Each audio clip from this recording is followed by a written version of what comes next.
Good morning everybody, welcome back to Sean's World. I'm just heading off out into the garden.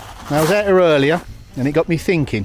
I thought today I'm going to have a break from doing the everyday construction work and I'm going to do something creative, bit of downtime for me. So wandering around the garden looking for inspiration, and I looked over to the apple and pear orchard. I thought, how beautiful is that? The sun was just rising behind it and I thought, I know what I'm going to do today. I'm going to make some bread balls. But I'm going to make them in the shape of apples and pears. Just a nod to the local history of the area and the farm, of course. They made cider here. They've got an apple press, ancient apple press. I think I've shown you before. So I'm going to go indoors. I'm going to make some templates. I'm going to source some wood. I'm going to take it easy today and just make some bread balls. You're more than welcome to join me.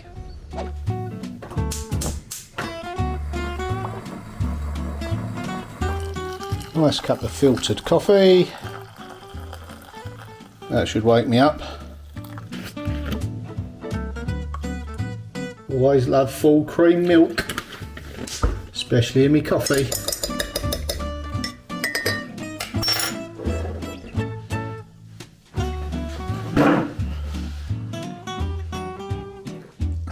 Okay, here's one I did earlier.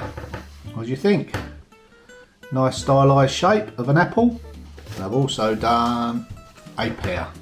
Now, while I'm on the subject of orchards and the farmer, while I was making me coffee, it reminded me that we haven't been to the local farm shop, the farmer that tends all the land around us. We normally get our milk off of him. We haven't done it for quite some time, and whilst me and Sam were out walking this morning, we thought, you know what, we should be making our own butter again. So while I'm making these bread balls, I'm going to make some little tiny butter pats as well. So that's another job for me today. And yeah, maybe one day in the week we'll pop over to the farm shop, have a look round, and we'll get some milk, and we can start making some butter again. So if any of you have got any tips on the best way to make butter, that'd be much appreciated. I know there's some really experienced people out there that have been doing it for years. We've done it before, but we are not experts at it. We just enjoy doing it, and I enjoy the taste. So let's go outside, source some timber. Let's get creative. So I've got my templates. We'll head off over to my little workshop.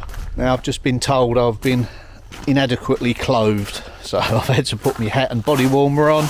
Sam has told me off, but I don't really feel the cold much, so this body warmer won't be staying on very long. Okay, beautiful, lovely sunny day. Here we go.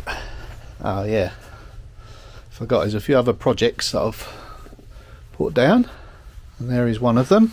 Now, some of you may recognise this from a previous vlog, although it's probably too sunny to see it properly now. I think you've figured out what it is.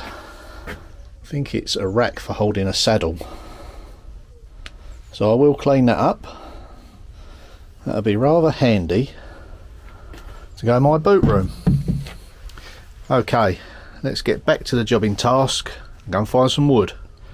Right, let's go through the dell. I did create a path through here, and it leads up to where I know there's some wood. There's one good bit. Now, this has been outside for quite some while, so it's well seasoned and it's been stored flat. I shall get a few out of there. So I'll earmark that one. And I've got several wood stores dotted about, various stages of drying out. Very important to season the wood. Now, primarily I buy the oak in long lengths. What it is, it's from a company that makes big boxes all out of oak, and they buy the trees in round and they slice them all off, take out what they want, and all the outer bits and some of the inner bits that have got knots in they reject. I'll go and buy it, I burn some, I save some and season it, and I use it, you know, to make things. So these planks that I'm going to show you are the remnants of that load, probably 2 years ago. Oh, that is heavy. Oh, I think that one may be too thick. Wow, look, probably too thick. Right, let's check my other wood store. Yeah. Here we go. Yeah, as you can see, that one's a bit thinner. I can cut the bowed section out of it. So yeah, I should be able to get one out of that bit and several out of the length of that. We've also got a huge piece here. Yeah, we'll cut that split out.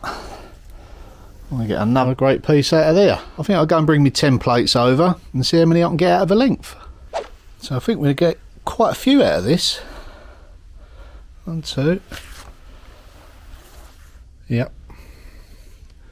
Okay, let's get this over and cut up.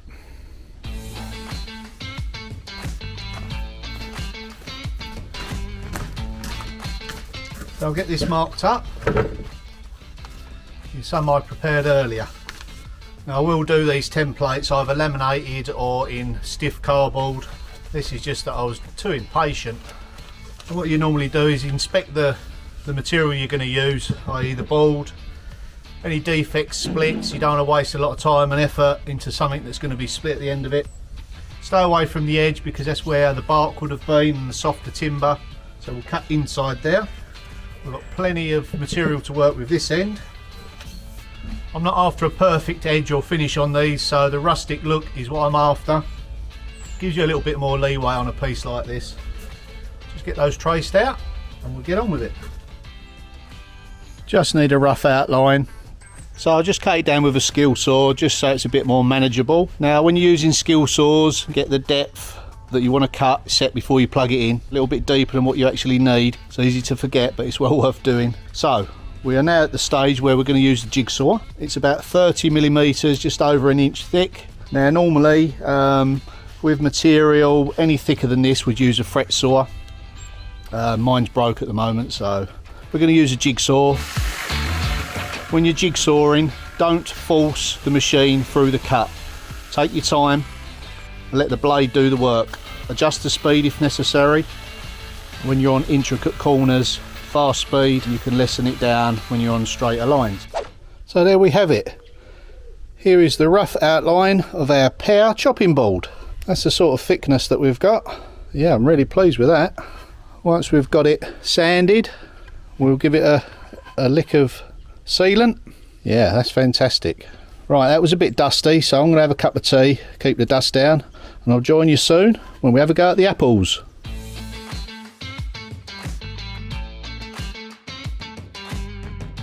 And there you have it. I think you'll agree they've come out okay. These were the smaller originals. Yeah, a nice little set going there. Might even make some bigger ones for myself. So what I'm going to do is I'm going to leave these outside today in the sun, let them dry out a little bit. Then I'll take them indoors, put them not too near a fire, I don't want them drying out too quick. And then once they're fully dried out, then I'll sand them and I'll finish them off. Yeah, nice productive day. Now I mustn't forget this piece. I'm in two minds whether to make one huge chopping board, plateau if you like, or several smaller ones. So we're going to go rustic with this one. I'm going to follow the form of what I've got to work with and see what we end up with.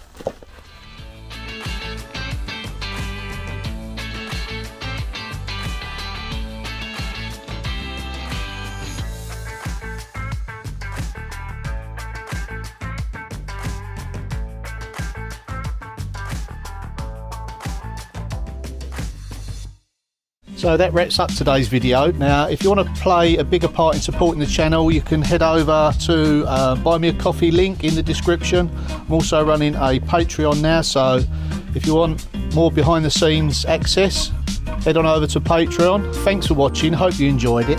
Bye for now.